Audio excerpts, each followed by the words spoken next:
the book Hebrews, part 106.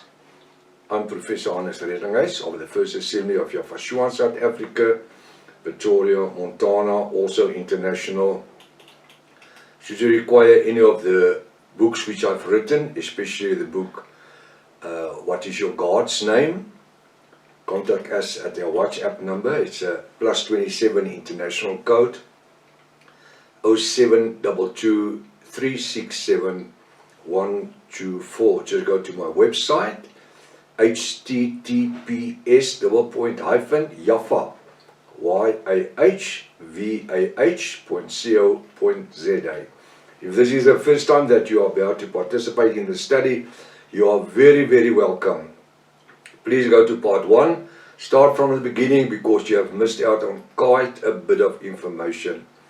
It's also very important to subscribe to the channel and able to receive the different notifications of all the other studies that we are currently busy with. Send this link to your friends and families, those that you care. Make sure you at least have a 1611 King James Bible, pen and a notepad ready. Welcome to Breakfast with Prof. Hannes. Hallelujah. What a privilege to be part of a study every morning in the name of Yafashua.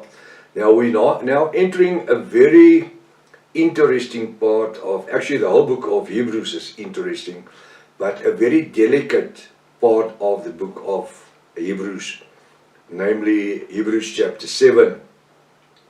Now in this journey, studying Hebrews chapter 7, we're going to get to discover a lot of information which was never preached or taught in more than 600 times of Protestantism or Charismatism. Never. We will find things that we were taught to be the truth in churches, which were actually a dogmatic lie. But it's for you to decide who's lying to. You've got the scriptures, you've got the Bible, and you've got the videos. You can afterwards study it on your own time. Now it will happen that most probably we will continue on one verse for 1 or 2 mornings, because we just can't rush through it. There's too much truth in the scripture.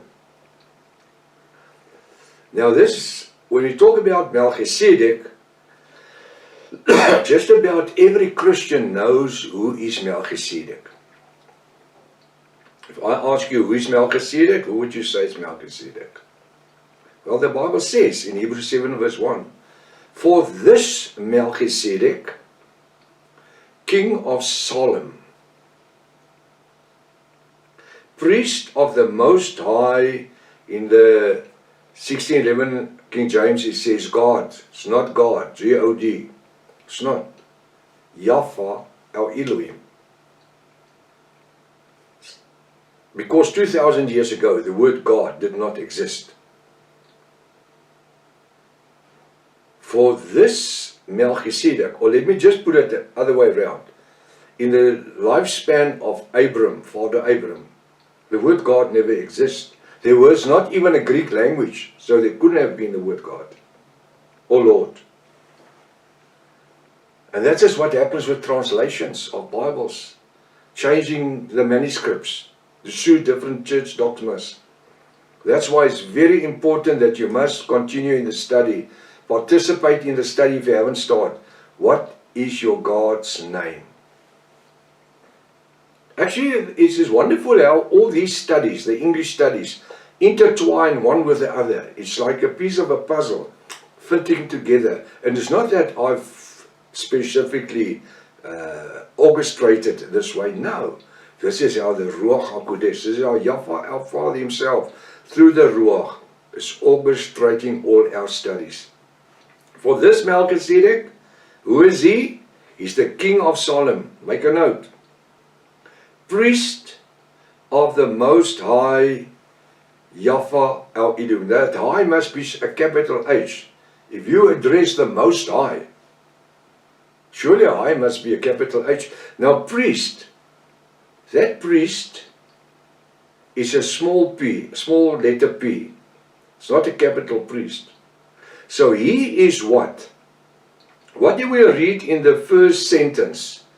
For this Melchizedek, king of Salem. So he was the king of a certain land called Salem.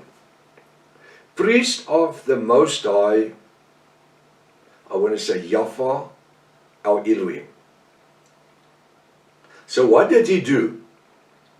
He ruled over the country Salem, the land, but he was also the priest of their temple.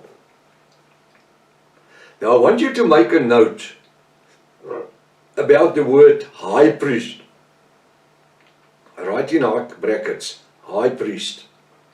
He was not a high priest. And this is a major issue in chapter 7, the whole of chapter 7. Because continuously, Apostle Paul is going to refer to this king of Salem, the priest. He was not a high, not once does he addressed as a high priest. He was a priest. So what did a priest? We must know the difference between a priest and a high priest. So what does a priest do? A priest is the one that does the servicing of the temple.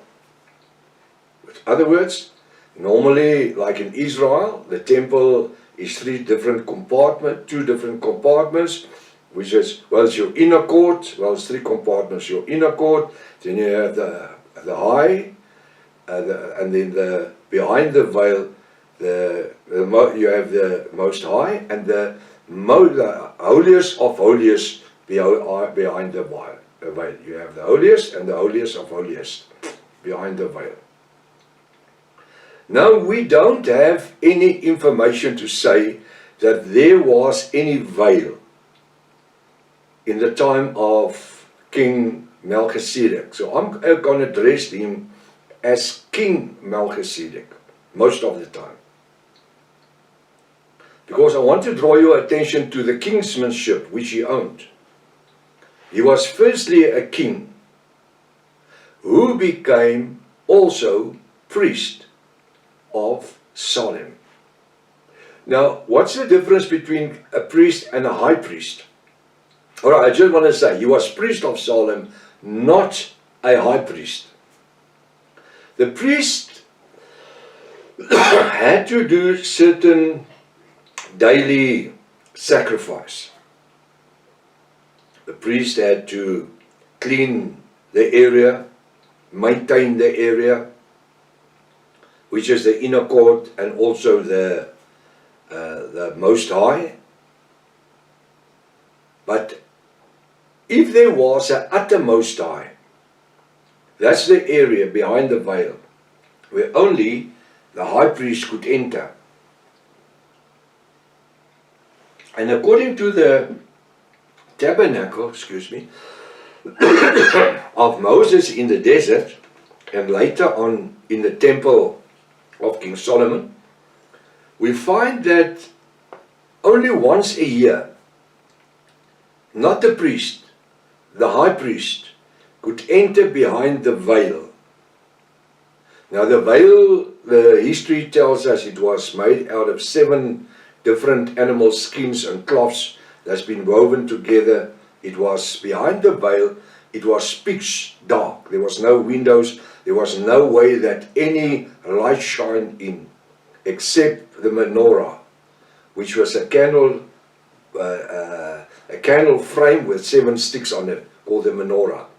So it had 7 heads, because 7 is the number of Yahweh, our Elohim. Now, whenever it was time for the high priest to sacrifice for the sins for the atonement of the sins of Israel in the tabernacle, then he would light the menorah.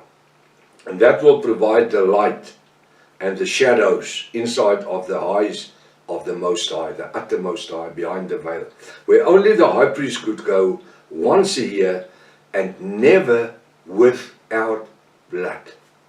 Blood of animals for the atonement of the nation of Israel.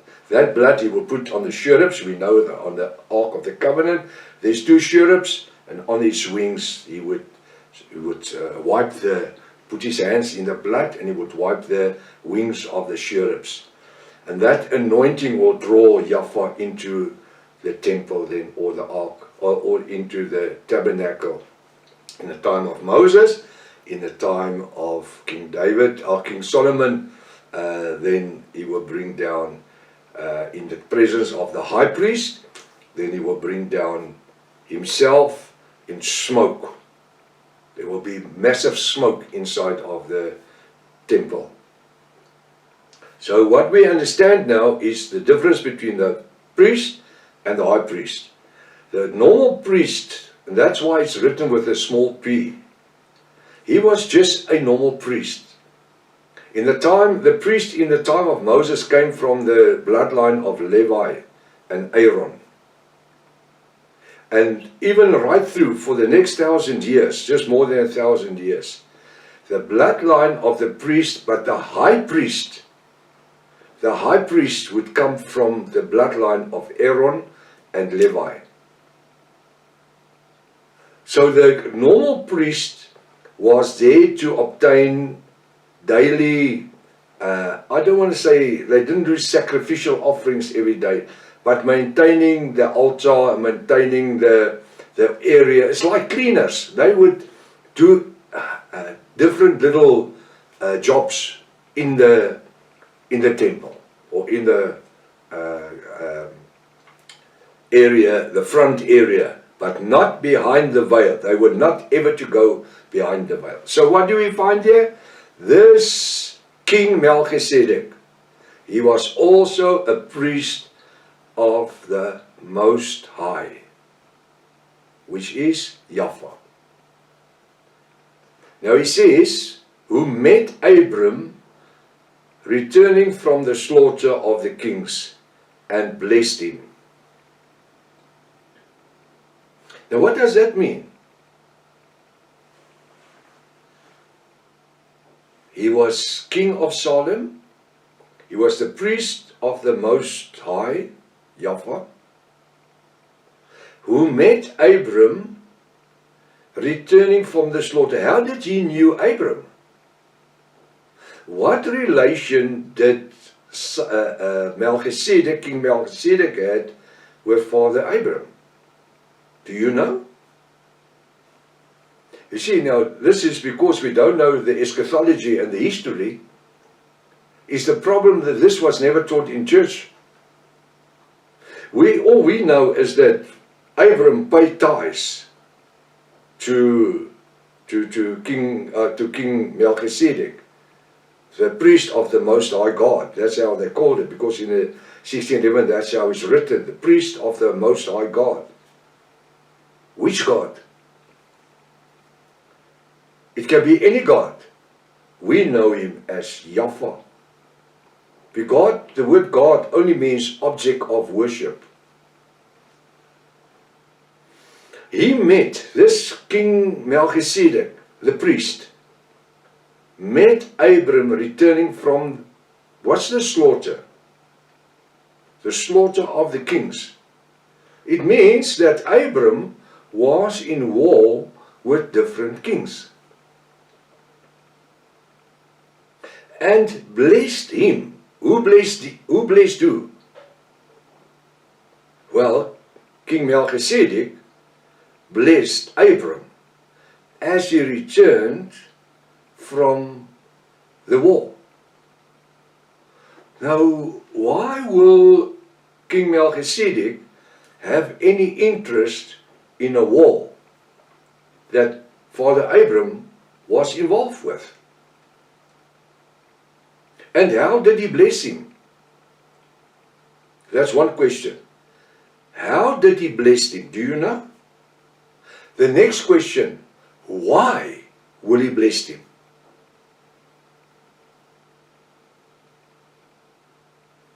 Why will he bless him? How did he bless him?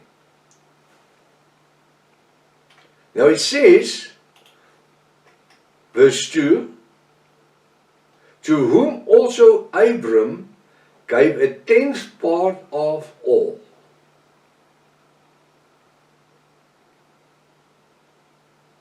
Who gave who what?